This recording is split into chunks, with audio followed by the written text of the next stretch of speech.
Magic of Deep Mulch. It'll help you solve 4 common garden problems. Are you struggling with poor garden soil? Small harvests? Too many weeds? Discover the magic of Deep Mulch.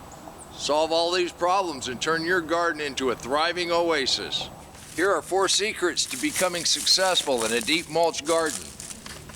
And if you stick around, I've got a bonus. The first major problem deep mulch solves: weeds. You want to become a weed-free garden? You're going to need to add some mulch. Did I ever tell you the story about how I became a successful weed-free gardener and how I settled on the deep mulch? Pull up a knee and I'll tell you the story. So it was a day kind of like today where, 90 degrees, 80% humidity. I was on my hands and knees and I was digging through the weeds. I'm grabbing it one handful at a time, and they were pretty thick. Now I'm cussing it a little bit. Now I reached down in there and grabbed up a handful. And when I got a snake, and I jumped back and I cracked it, busted my best tomato, jumped up and stepped on a zucchini. Didn't know the zucchini was there, it was hidden by the weeds. And right then and there, I thought there has to be a better way. Like, okay, we got to figure out a way that we don't have to weed. So the first thing I came across was the Back to Eden method. Now, Back to Eden is just wood chips. I did a little more hunting, and yeah, there's some pre-emergent stuff you can buy and put on, but I didn't want any chemicals. So then what do? Then I stumbled upon leaf mold. As you can see, I'm surrounded by trees, so leaves are one thing that I did have a lot of.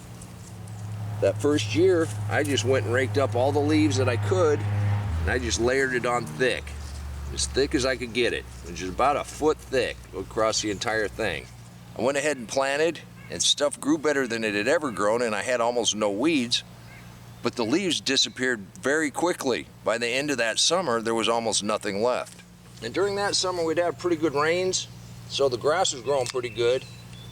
And I was a lot younger, and I did a lot more raking, and I had some pretty good piles going around the entire garden. I'm thinking, I'm gonna mix this in. And when it became fall, I went ahead and started spreading that out over the garden, and that still wasn't enough. So I got more leaves, and I was able to find some wood chips, not too many, so I just mixed it all together. And that next year, everything started to grow like mad, except the weeds. And that's how I settled on the deep mulch combination. The second problem is poor soil. By adding mulch, you create an environment which promotes life, which improves your soil. Now, the third major problem a lot of gardeners have is watering. By adding deep mulch, you help retain that moisture in the soil. But look how moist that is underneath there. And I can stick my finger straight in there. Look how dark and nice that soil is. That's why we use this.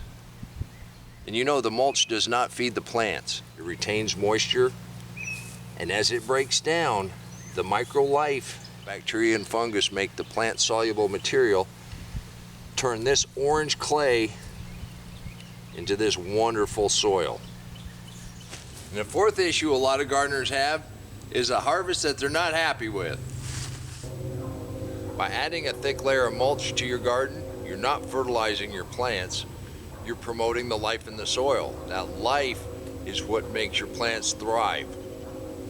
Guarantee you put this mulch on, the hardest work you're ever going to do in a deep mulch garden is harvest. One of the reasons a lot of gardens get a lot of weeds is we keep tilling it up. And every time you till it up, that seed bank comes to the top, sun hits it, has a chance to germinate, and there you go, you got a bunch of weeds. You cover that with deep mulch, you keep the sun off of that soil, you keep those seeds from germinating, and if you do get a few that come up, and we do every once in a while, you just kick those out with your toe, and pretty quick, they won't have a chance to reseed, and that entire seed bank will be gone. Then your garden's going to be there for what you want to grow. As far as improving the soil, the deep mulch just creates an environment for the life, for the natural processes to take place in your garden. And since we want to grow things that we want to eat, we want it to work in our favor. And by doing that, we eliminate the weeds, which we just talked about. We also promote that life, and the plants will thrive. By solving the 4 problems we just talked about, eliminating weeds, improving the soil, helping with the water, and increasing your harvest, you get a bonus. The mulch on top acts as an insulator. It keeps it cooler in the summer, it keeps it warmer in the winter. You moderate the temperature of that soil. So in the hottest days, you keep those roots nice and cool, the plants continue to produce.